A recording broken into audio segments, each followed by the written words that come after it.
Yo, what's up guys, your boy RUFFD here, and today I figured we'd do a Q&A. So, I did some stuff on Instagram, and then people typed some stuff in, and then we got some questions. So, yeah, let's go ahead and get started with a couple of these.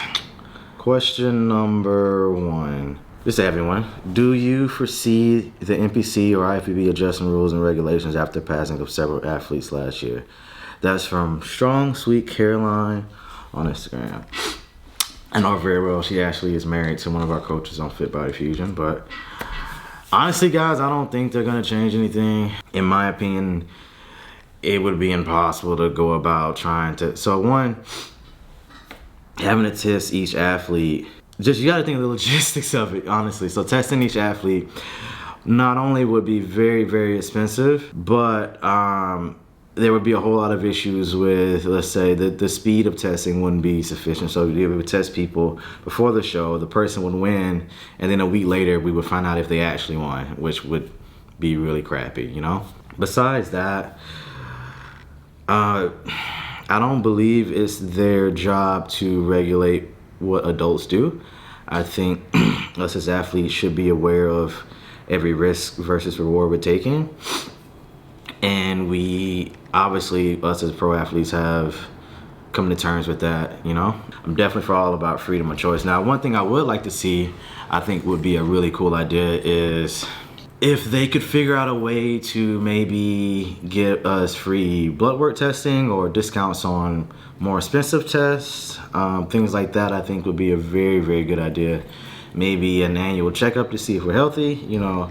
Any sort of measure that could help make athletes healthier or more aware of where they are on a health status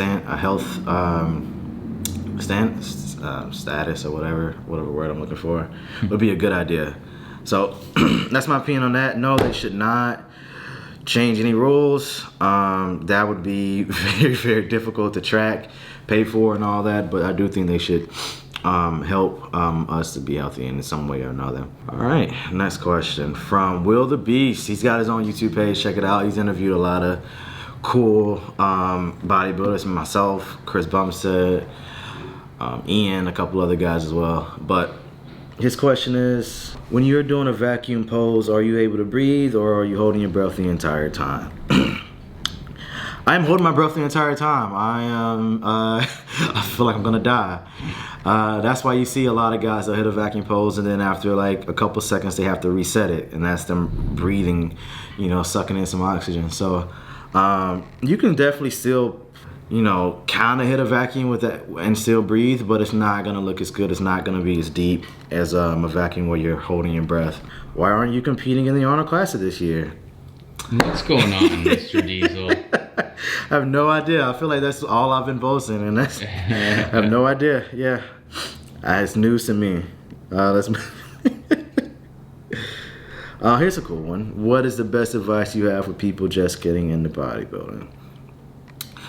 Oh man, I got a ton of advice. One, make sure you're in a. That was Joe. Hey Joe. Hey Joe. Q&A. Say hey. Hey. Hey Terrence, how do I get big muscles? That's what they just asked, basically. Yep. That's all the question I got. 60 seconds, so don't take too long. Don't take too long. Don't tell me too much on how to do it. I want the fast way. Their bridge version.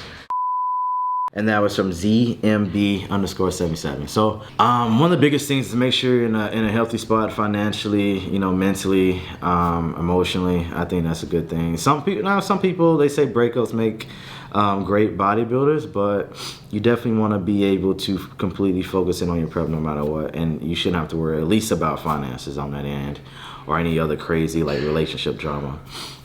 Another tip I would say would be to document everything. I've never heard anyone say I took too many pictures my first time I competed on my first prep.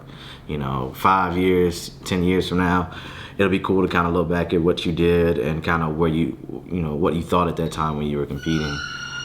And I think the most important one is don't allow your placings to affect your self-worth. So, you know, a lot of people, even pros, if they lose a show, they think they're lesser. They think they're not as good of a human. Honestly, they think they're just, yeah, it's really sad to see. But Definitely shouldn't be that way. No matter how you place at a show, you are a good person, you're a valuable person, and the only thing you should take from, you know, losing a show would be, I need to get better, and then you take the feedback from the judges and apply that to your next show, and apply that the whole year. Same thing goes for if you win. Don't think you're hot shit, because you go to nationals and you might get put in your place. You know, you get to the pro stage, you might get put in your place real quick, you know? So that's the biggest tip I got for beginners there. I got a lot of how are you doing questions. I'm doing, I answered that, yeah. Oh yeah, so this is a good one. A couple people asked how am I doing. I'm just gonna apply that to how am I doing after having COVID. Feeling pretty good.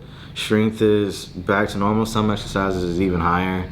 Some are slightly lower. Cardio, the biggest thing I've noticed is I still have like a cough like every now and again, even though it's been about 2 weeks now. And I also, it's kind of become less of a problem, but the first week I was having a real hard time like with my cardio. So like I was having a hard time like posing, like after, you know, like hard sets in the gym. Still having a hard time like catching my wind again. It took a lot longer than normal. My recovery time on that took way longer than normal. So that's starting to go away though. So good news on that. You know, I'm 5 weeks out, so I kind of need to be back to normal as soon as possible. How to meet financial goals as an athlete. I'm gonna butcher this name really, really bad. Yashraj Kulkarni _08. I feel like I did all right. All right. Don't berate me in the comments too bad. Financial goals, that's a tough one, man. It depends on a lot of different factors, but biggest things, you know, the simple stuff like have a budget. Definitely 100% have a budget. Don't break your budget, don't go over it. Find out ways you can cut costs. You know, that's a huge part of what I did when I was starting out at, you know, 18, 19 years old. I didn't need a new cell phone. I didn't need new shoes. I didn't have internet. I would just go to Starbucks and do my classwork I had. What else did I cut? I cut a lot of different things. I definitely cut out the amount of times I went out to eat, because that gets really expensive. I found the cheapest foods in the grocery stores. There's tons of YouTube videos on how to bodybuild on a budget. And I found out ways to kind of do odd jobs and different things to kind of make a little extra money on the side. And also, I had a discount from my coach at the time. Like anytime she needed help in the gym, she worked in the gym. So I would go to the gym and help her out with different events, different like assistant work and medial tasks and stuff. And that's kind of how I got by the first couple years of competing, just really find a way to get everything done. How much time do you spend posing? That's a good question. It kind of varies. So in off season, I pose whenever I feel like it. But as I started prep, I started to kind of ramp things up more and more. So, you know, I just start with, and you don't have to do this exact thing, but maybe start with, you know, 1 or 2 rounds of posing, 5 seconds on each pose. And I definitely believe if you're in classic, you just do all the poses still. You don't cut poses out. You don't cut the front last spread, rear last spread out. You just do it, because what negative, how could that affect you negatively doing extra poses? So, yeah, then as you go, just add about, you know, 5 seconds each week.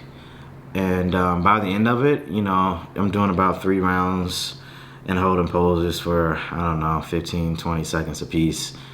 And honestly, I found that works really well. I don't have any issues posing on stage, and that's the biggest thing. You definitely want to be able to do more than what's required, because if you're practicing just a 1 round or 2 rounds of posing, 5 seconds each, and then especially on the stages I'm on at this point, where they have you out there for a very long time, you're gonna be in trouble. You're gonna be sweating, you're gonna be shaking, you're gonna be tired, and you're gonna start to fade. And you know, you guys hear that all the time. And basically, what that is when you look really good at the beginning and you start to lose a little bit of definition, you get a little bit watery, and yeah, you start to look a little bit worse and worse as you're posing longer and longer. And that's definitely not something you want, because the judges, they don't judge you they don't base their judging on how you looked when you first came out there. they base it on how you look currently, and they continue to base their judging on how you continue to look. So it's really crappy, but that's how it's done. And so make sure you're practicing posing. Personally, I like to do it after I work out, and also first thing in the morning. Sometimes back in the day I used to do it after cardio, but now I'm like hungry, so I do it first thing when I wake up, then I do cardio, then I eat. So hopefully this was informative. Hope you guys like it. Definitely shoot some questions down below, and we'll start to kind of migrate from asking Instagram people the questions to asking my YouTube fans what they want to hear. And don't forget to do all that stuff. Push that like button or smash it. There's that notification bell somewhere up there. Smash it. I'm pretty sure you need to smash that too. Yep. And that subscribe button. Just smash any button you see on the screen. Demolish them. Just all of them. So it'll work out. And until next time, peace.